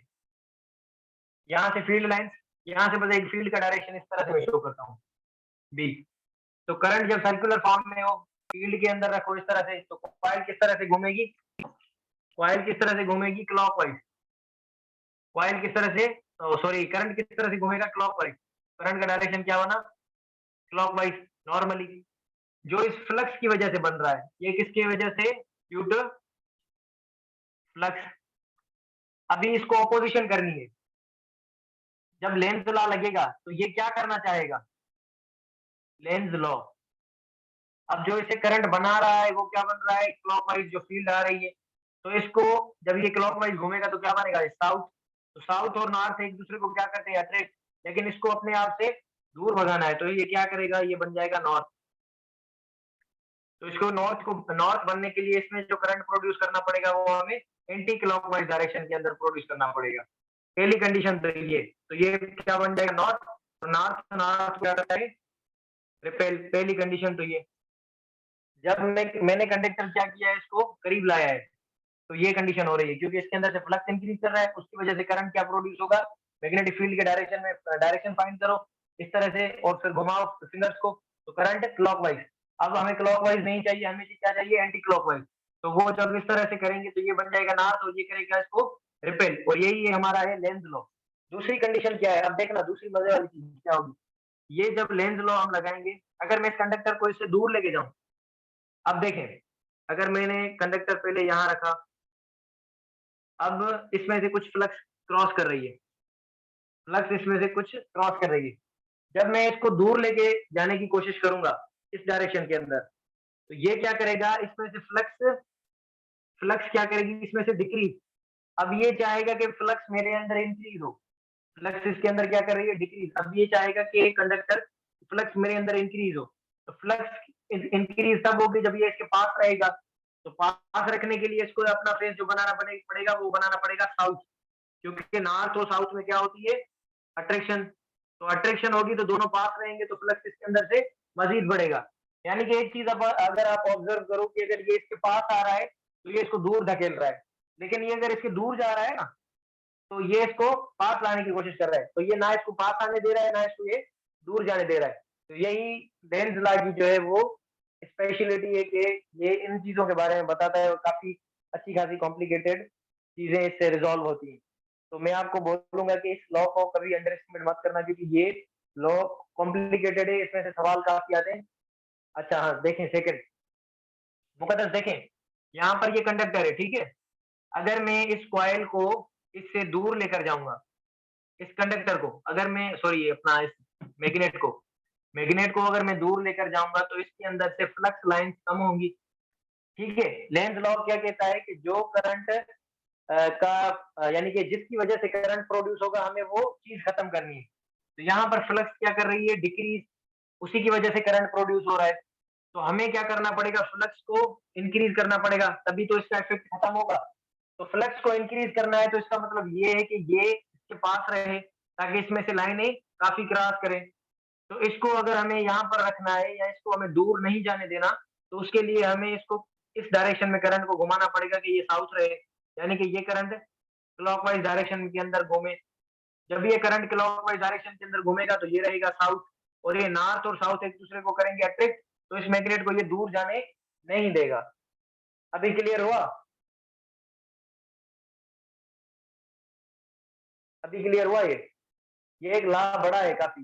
तो काफी बच्चे अच्छा, जिनको अगर समझने का शौक हो, या जो समझते हो कि अगर उन्हें यानी कि इसके बारे में मजीद कॉन्सेप्ट चाहिए, तो मैं आपको सजेस्ट करूंगा कि जो है लेंज लॉ, वो आप एक टीचर का यूट्यूब पर वीडियो भी देखें, क्योंकि ये लॉ काफी बड़ा है, उसको समझने में, ये चीज़ें करने में। प्रैक्टिस वाले क्वेश्चंस तो मैं करवाऊँगा, आपको सॉल्व भी करवाऊँगा। लेकिन मैं आपको सजेस्ट करूँगा एक वीडियो लेंज़ लॉ की, वो आप लाज़मी देखें, वो किसकी है? फिज़िक्स वाला। बाकी की वीडियोज़ देखने के लिए नहीं बोल रहा, सिर्फ़ ये वीडियो देखने के लिए बोल रहा हूँ। सही है? अगर आपके पास टाइम है तो ये वाली वीडियो लेंथ लॉ की फिजिक्स वाला चैनल यूट्यूब पर है, उससे आप देख सकते हो। बाकी वीडियोज़ मत देखना, ना आपके काम की हैं, वेस्ट ऑफ टाइम है और आपको पता नहीं चलेगा कि कौन-सी चीज़ें आपके काम की हैं, ये वाली चीज़ें हमें देखनी है, नहीं देखनी। ऐसे पता नहीं कितनी चीज़ें हैं जो मैं ये अभी अगर बताना स्टार्ट करूँ, पिच है, नंबर ऑफ टर्न्स के अंदर उनको काट कर पैरेलल में लगाया जाता है, सीरीज़ के अंदर पता नहीं क्या-क्या होता है। करंट किस तरह से प्रोड्यूस होगा अगर 2 फिलामेंट हमने आपस में जोड़ दिए। इस तरह से इतने डीप फिजिक्स के क्वेश्चन्स हैं इंडिया के अंदर, तो आपने वो नहीं देखने, बस ये वाली वीडियो देखनी है लेंज़ लॉ की फिजिक्स वाला जी। कल इंशाल्लाह ताला हम इस पर मज़ीद डिस्कस करेंगे और एक कॉन्सेप्ट है छोटा-सा, सेल्फ इंडक्टेंस और म्यूचुअल इंडक्टेंस। ये वाला कॉन्सेप्ट पढ़ के हम इंशाल्लाह ताला मूव करेंगे टुवर्ड्स जनरेटर। जनरेटर के अंदर थ्योरेटिकल चीज़ें मैं आपको बताऊँगा और उसकी मैकेनिक्स बताऊँगा कि ये किस तरह से बन रहा होता है, किस तरह से काम कर रहा होता है और बाकी कल इस चैप्टर पर मज़ीद और प्रैक्टिस करेंगे। चार्ज पार्टिकल्स के अंदर किस तरह से मोशन होती है, किस तरह से होगा, ये किस तरह से मूव करेगा और बाकी चीज़ें। सवाल जिस भी तरह से आते हैं ना, अभी तक जो मैंने टॉपिक्स पढ़ाई हैं, उसमें मैंने कोई चीज़ ऐसी नहीं छोड़ी जिसमें से सवाल आए आ रहा हो और वो उसके पीछे का कॉन्सेप्ट आपको पता ना हो। हर वो चीज़ मैंने आपको कोशिश करके डिस्कस की है, जो भी कॉन्सेप्ट आपसे रिलेवेंट है और काफ़ी चीज़ें तो इस सिलेबस के अंदर है ही नहीं जो मैंने आपको एक्स्ट्रा बता दी हैं, ठीक है? तो इंशाल्लाह ताला बाकी कल मज़ीद हम डिस्कस करेंगे और इसका वीडियो अगर आपसे हो सके तो देखना।